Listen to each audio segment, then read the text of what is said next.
I'll talk about all the features of the door lock first, and then I'll go over the pros and the cons.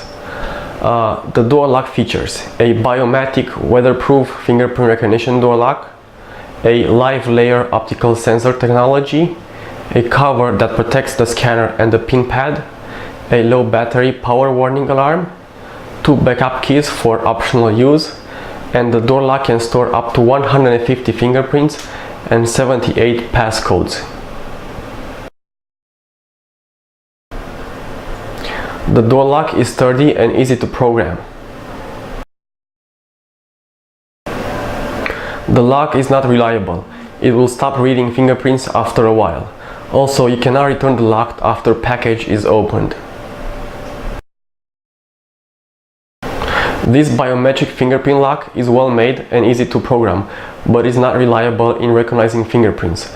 I recommend the Samsung SHS-P718 instead.